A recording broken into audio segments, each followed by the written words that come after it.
So my local crag, it's called Index. And if you're a climber, you maybe have heard of it. It's become a little bit more popular over the last few decades. But for a long time, it was a really sleepy little spot that had a small, very passionate contingent who climbed and put up a lot of new routes. And most of this sort of new route period happened in the 1980s. And there was like this incredible surge of interest from Seattle climbers. People came in, they saw this wonderful potential. And there was this one particular group of friends who was super active and they put in a lot of effort, which has made Index what it is today. They saw a particular climb, they made it happen, and it seems like they might have just been happy to leave it at that. But there's this funny thing in climbing. A climb doesn't really exist if it doesn't have a name. Like if you do something and you don't name it, it's kind of like it doesn't exist, which is weird because it does exist. But anyway, this first set of ascensionists, they did a bunch of routes and they knew they kind of had to name them, but they weren't really into it. And so they gave their names these wonderful, weird, bizarre, like word soup names. The biology of small appliances. An act of strange bore. They don't mean anything. They aren't inside jokes. They aren't referential. They're just weird. And that personality is always sort of stuck to Index as a climbing area. A little weird, irreverent, stealthily tricky. Like, right, if you walk up to a route that's named Thermonuclear Pump Fest Red Alert, you're ready for battle. If you get schooled by a random route called I Am Top a Shader, you're going to remember that experience for a long time, right? So as people, we name things, and those names have a lot of power. Even the ability to name something is a form of power. Today, a geological feature might have multiple names, each established by a new group's arrival and perspective on the landscape. For instance, any clear day, I look out at the giant mountain that anchors the skyline of Seattle, and it could be called Tacoma, or Tahoma, or Rainier. Each wave of newcomers, we've treated naming the same way a new homeowner might move into a new home. You look at the wallpaper in the dining room and you decide, I've got to do something about that. I've got to cover it up with something that's more my style, that speaks to me. And years later, when a guest comes over and asks what was there before, it can be really hard to remember what we've covered up. That's not ideal. Today, we've got a story about how we name mountains that I think is pretty fascinating, about how names come to be and about how they go away. This story, it makes me hopeful, but the story begins in a difficult place. August 2017, Charlottesville, Virginia, the Unite the Right rally. A lot of us will always remember the photographs of hundreds of middle-aged white men feeling confident enough not to bother with the hoods, spewing white supremacist speech, each holding a tiki torch as they stood shoulder to shoulder around a Confederate monument. A lot of America was watching. A lot of people felt pretty unsettled. I certainly was. So was an insurance agent in San Rafael, California. Producer Fil Corbitt brings us a story from their new podcast, The Wind. Phil's contributed to our show through the years. Today, it's with the story of two mountains named after the Confederate president, one in California and one in Nevada, and the insurance agent who decided it was time for a name change and the long and winding road it can take to question the conventions of the past so that we can look towards the future. I'm Fitzco Hall, and you're listening to the Dirtbag Diaries.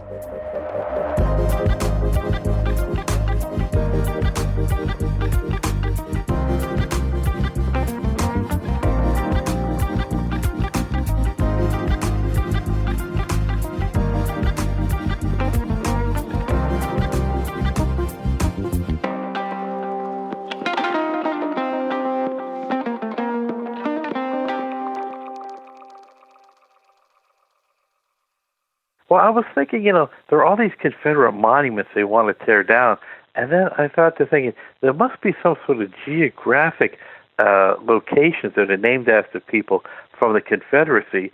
This is Anthony Ertl. I'm an insurance agent from San Rafael, California. So I went on to the USGS website and I searched for different names, like Robert E. Lee and Stonewall Jackson. And finally I found two Jeff Davis Peaks. And I thought, well, those would be good because one's in California and one's in Nevada. I sent two proposals, one to rename Jeff Davis Peak in California to Fred B. Peak, and the other proposal was to rename Jeff Davis Peak in Nevada to Smalls Peak after Robert Smalls. Fred B. and Robert Smalls were both historical figures that Ertl saw as more fitting of memorial. The Jeff Davis Peak in California had been named by Confederate sympathizers who lived in a nearby mining town. The buildings are long gone, but even when a town disappears, it leaves some trace. And this one mainly left names on the map. The Jefferson Davis Peak in Nevada was actually named after Davis before secession.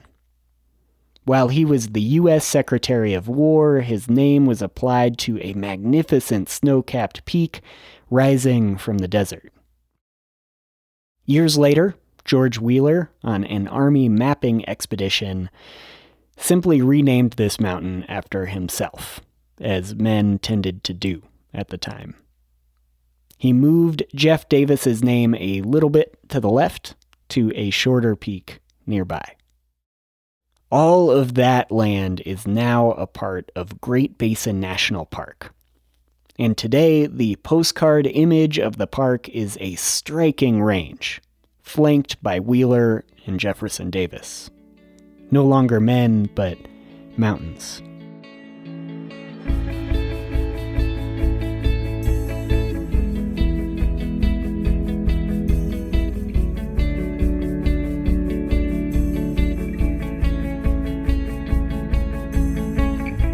Of course, many of these places had names given by indigenous people who lived on and near them for thousands of years. But with English and Spanish names, there was a window between colonization and 1890, where people just walked around naming stuff. Explorers were going out west and naming a peak or a valley or a mountain or a river. And then perhaps 10 years later, a different group would go out and give the same mountain a different name. This is Jennifer Runyon. I'm the senior researcher for the U.S. Board on Geographic Names. So the U.S. Board on Geographic Names, or the BGN, was established because all of these contradicting names and spellings made maps inconsistent. The Geological Survey was doing topographic mapping, and there was clearly a need for standardized geographic names to appear on federal maps. Surprisingly, to me at least, there is a vast bureaucratic network that names places in the U.S.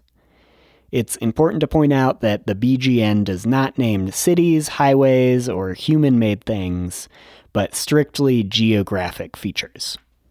In its 130 years of existence, the board has developed many rules and standards.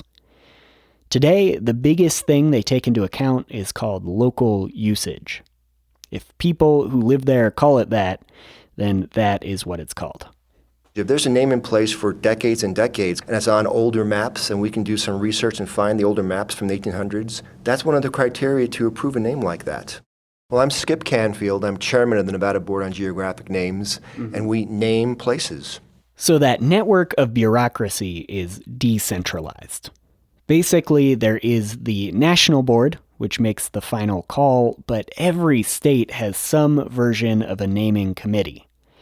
Both the Nevada and California state boards meet a few times per year and review applications to name places in their own states.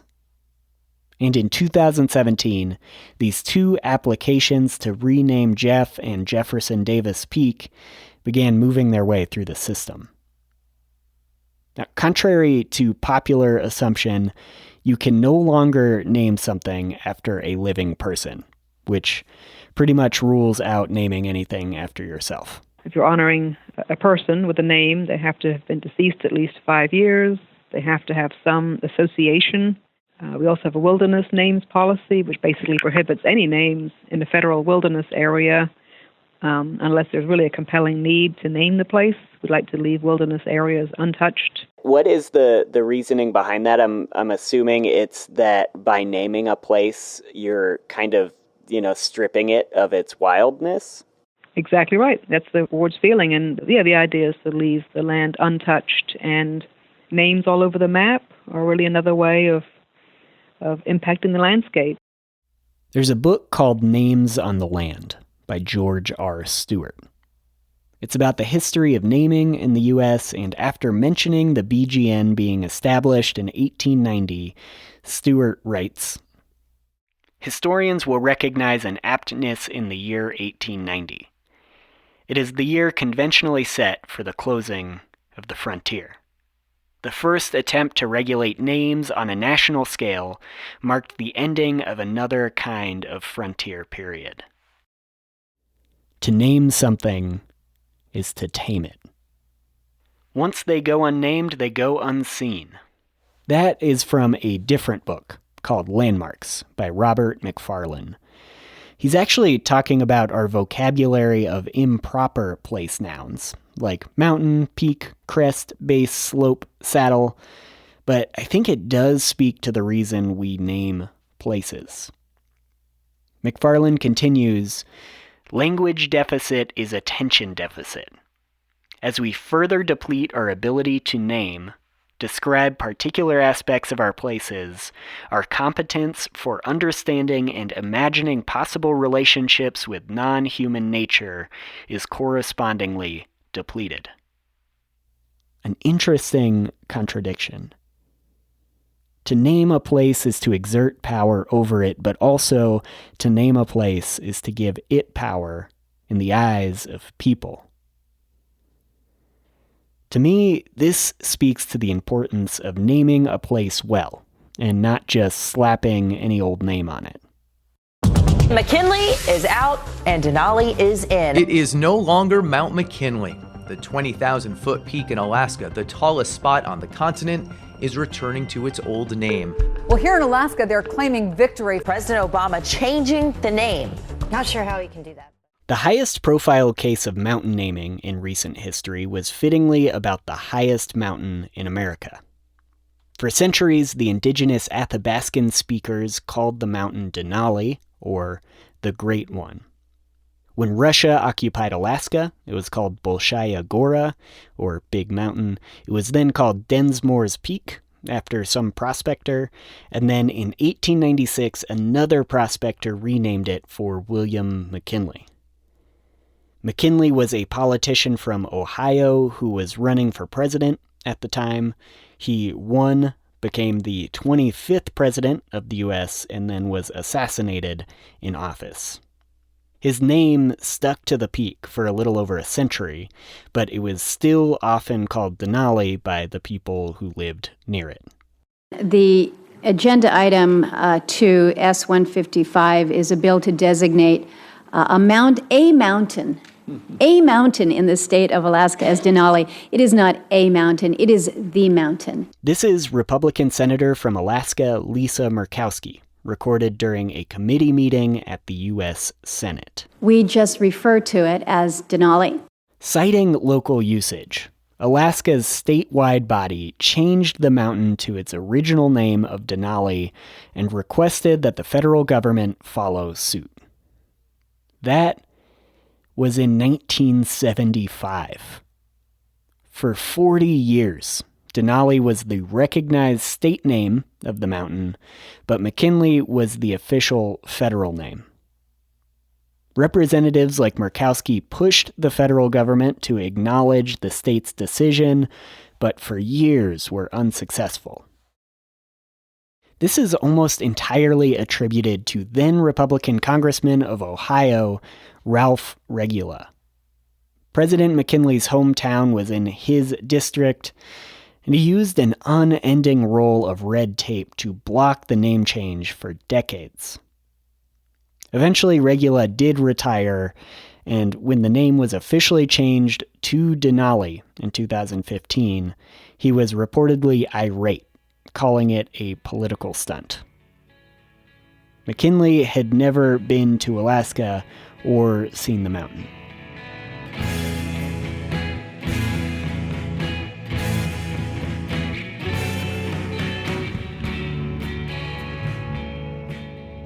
studying naming, I would categorize 3 types of place names. 1. Descriptive names. Places named for what they look like. White Mountain, Pine Lake, Granite Ridge. 2. Poetic names. These usually refer to an experience or a story, like Horse Thief Canyon, Massacre Ridge, Eureka. And 3. Commemorative names. Features that are named after people. And these dominate the map. Thumbing through the names of the tallest mountains in the U.S., Mount Whitney in the Sierra, named after a geologist. Mount Elbert in the Rockies, named after a politician. Mount Mitchell in the Appalachians, named after a professor. And in Alaska, formerly Mount McKinley, named after a president. Mountains seem permanent, and people don't. So we try to use them to skirt mortality.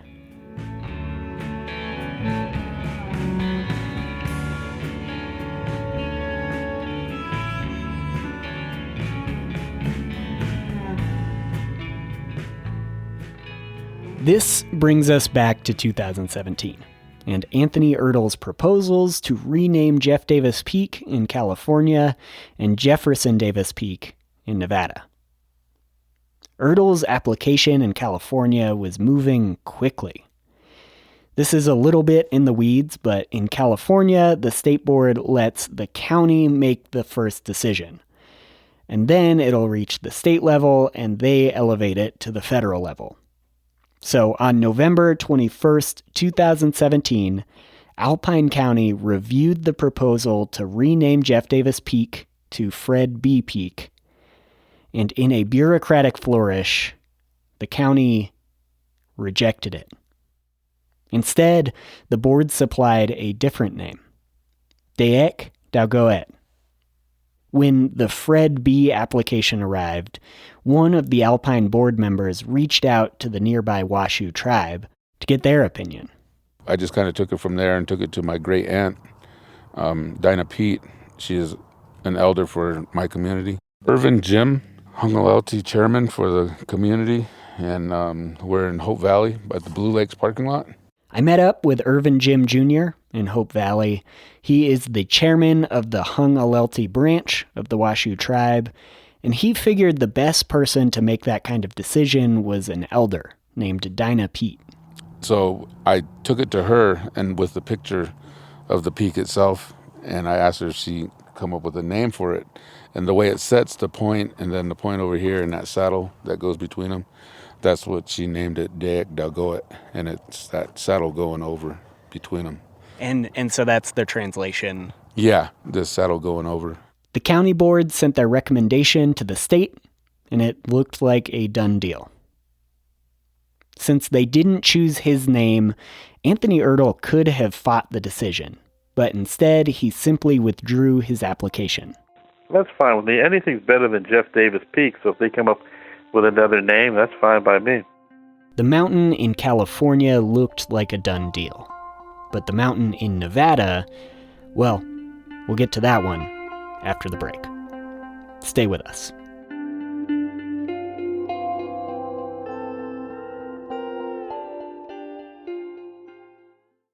Hey everyone, it is that time of year. We need your shorts, your stories, because you power this show. We hear from so many of you that one day you're going to submit your short and send it to us at the Diaries.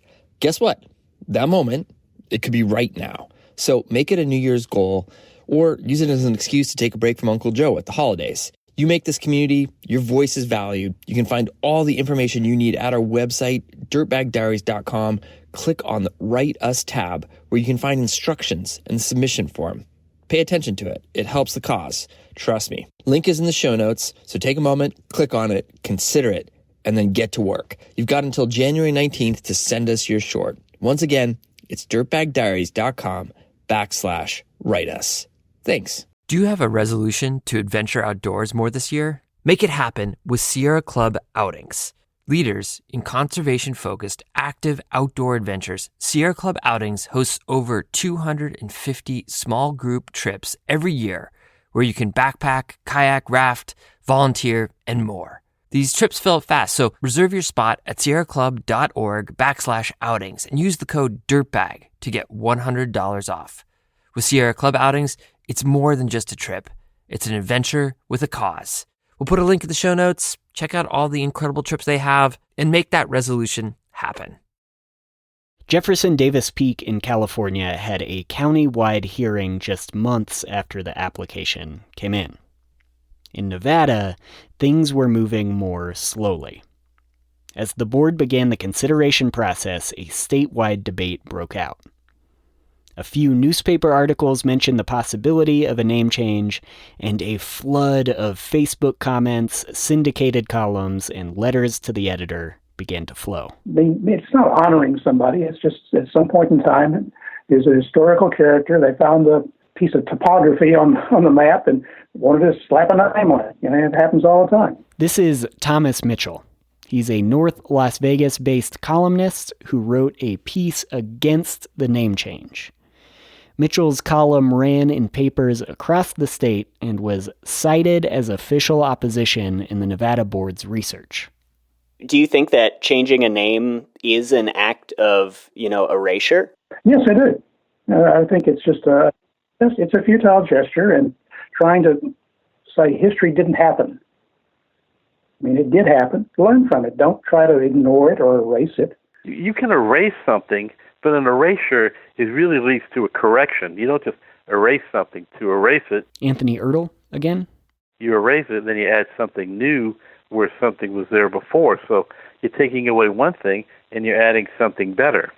I think you're still engaging in an Orwellian affair. You're trying to erase history, and Orwell's purpose or description of in 1984 was that you would try to limit the people's knowledge and ability and language, so therefore they wouldn't be able to think any other way than what he wanted the people to think. The public comments that came into the board were split pretty evenly and made similar arguments. Either Jefferson Davis was a traitor and proud racist who should not be memorialized. After all, the state of Nevada was created as a Union state to end the Civil War. Or this is an overreach of political correctness, and quoting one of the opposition, "Are there other names in Nevada that need to be changed?" with 3 question marks. I think we're having this really interesting discussion about, well, who do we honor, who do we valorize, and why do we do that? This is Dr. Robert Greene II. He wrote an article back in 2015 about the South Carolina State House removing the Confederate flag after a racist mass shooting at the Mother Emanuel Church. I think at the end of the day, what we're struggling to figure out is, what does it mean to be an American in 2020?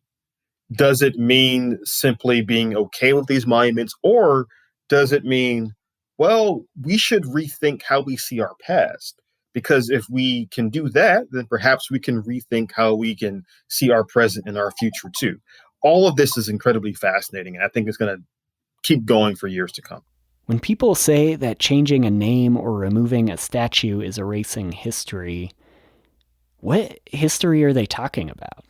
If people are saying that we can learn from these monuments, then the question becomes, what are we learning from them? Are we learning about the tragedy of war, the tragedy of secession, the tragedy of the Confederate cause? Not really. What we're learning about is a valorous view of the Southern past that many Southerners, white and black, have disagreed with for decades, if not generations. One of the things about these monuments that I think folks should also understand is that when they were being erected in the 1890s or 1900s, or when the Confederate flags being put up in South Carolina in 1961 at the State House, you had African Americans speaking out against this. You had, with the monuments, many white Southerners saying, well, is this really my heritage or not?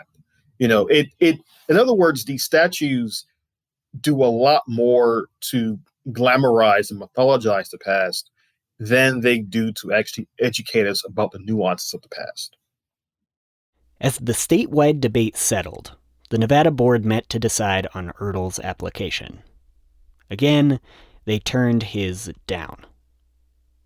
and instead they chose a name from the local Shoshone tribe, Doso Doyabe, which translates to White Mountain. The board approved it, and within a few months, the national board rubber-stamped it. Spring 2019, the name officially changed, and Jefferson Davis's name was removed from the mountain in Nevada. And that was that. To be honest, I kind of forgot about it for the rest of 2019. Until, on a whim, I looked at the BGN website. The peak in Nevada now wore Doso Doyabe, but the peak in California had not yet changed. So I triple-checked, and sure enough, it had been sitting in bureaucratic limbo for about 2 years. Despite the county's quick action, the California State Committee was holding it up. So I met up with Irvin Jim. I heard from a guy who heard from the board, like kind of telephoned. Yeah. And he forwarded me this email that said that, you know, they had been kind of arguing over multiple names. And so the first one, I think, was Frederick B. Peak, which was turned down in favor of Dayak Dalgoet. And then after that, Sentinel Rock was brought up as a possible name as well. Do you remember any of that process? Were you around for I remember seeing those names, and when we brought Dayak Dalgoet, they all agreed on it. So when you called me the other day and brought it up, I haven't been in contact with them, so I will be bringing this forward at the next county supervisors meeting, because as far as I knew, that it was going to be Dayak Dalgoet, and I was told to look for it on the maps or whatever it was supposed to be. So I figured it was a done deal. I didn't know anything about what was happening. The state committee didn't like the Washoe name. Quoting from the meeting minutes, "This feature has had its present name since 1889. There is a Jeff Davis Creek nearby. There is no local association with proposed name, and it is difficult to pronounce. Initial vote recommended disapproval." The California board found an old map, which had a different name for this mountain in California. Sentinel Rock. Standing guard over, well, I'm not entirely sure. The state board decided to override the county board and the Washoe tribe, and instead put forward Sentinel Rock in a later meeting. They didn't reach out to the tribe or Irvin Jim, so I was actually the first person to tell him that the name had been rejected. Anthony Ertl had heard and forwarded me his correspondence with the board. He was trying to work something out with them and said he didn't want to risk it by going on record. As Irvin Jim explained, the mountain has 2 distinct high points. And the flashier one is a big knob of volcanic rock. But Dinah Pete, the Washoe elder, saw this landscape differently. She didn't see the big rock as the most important point of the mountain. She saw and named the whole thing. I asked Irvin Jim about how things were named before colonization. We lost, the names for all of our places. I mean, we had a name for everything that was here. But because of cultural genocide and re-education schools, many of these names or naming conventions never got passed down. When we were little, our elders would talk Washoe, speak. They knew it fluently. But when we'd walk into the room, they would stop, and the reason why they stopped was because they didn't want us to go through the tragedies that they went through for speaking that language. So it kind of ended there, and now we have just a handful of fluent Washoe speakers. And one of the things that was lost because nobody wanted to talk was our name places. Instead of looking backward and reaching towards an historical name, Alpine County wanted the tribe's current input. So by them consulting with us and then giving it that name, that really means a lot. But, they're going to do what they're going to do, no matter what. In the spring of 2020, 2.5 years after Ertl's initial application, the state finally decided on a compromise. They would name the full mountain Dayak Dalgoet, but they would name the volcanic plug Sentinel Rock. At their next meeting, the board voted, and in July 2020, the U.S. Board on Geographic Names officially approved the name change.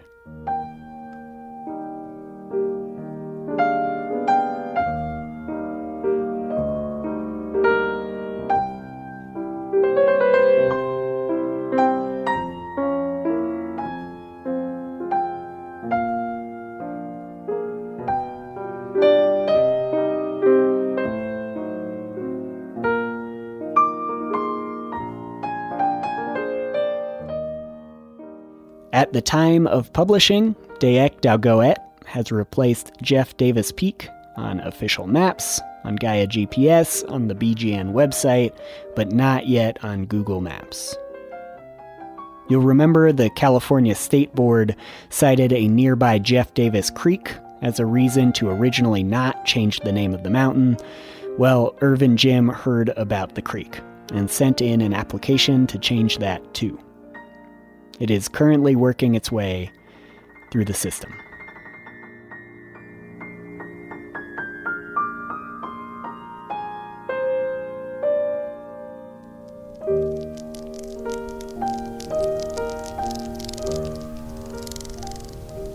On a hot summer day, I step into McCollum Wilderness in the Sierra Nevada and crest an unnamed ridge. A few minutes later, I'm sitting on Dayak Dalgoet. Big white clouds float overhead and the red rocks are covered in orange and green lichen. You can see for 100 miles in every direction. New name, same mountain. A light breeze scrapes across the saddle and into the pines below.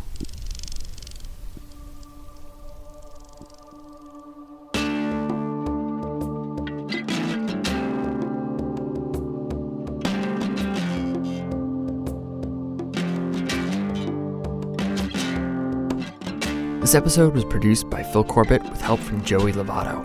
The story originally aired on Phil's new podcast, The Wind, which they write and record at a handmade desk in the woods. To listen or subscribe, head over to thewind.org. Music today by John Barry, People with Bodies, Ken Christensen, Frederick Chopin, and Brennan O'Connell. The tracks are courtesy of the Artists or Free Music Archive. Jacob Bain and Nis Koto composed our theme song. You can find the links to the artists at our website, dirtbagdiaries.com. This episode was edited by Becca Cahall and Ashley Langholtz with audio help from Cordelia Zars. Graphics by Anya Miller. Becca Cahall is our executive producer. I'm Fitz Cahall, and you've been listening to the Dirtbag Diaries. Thanks for tuning in.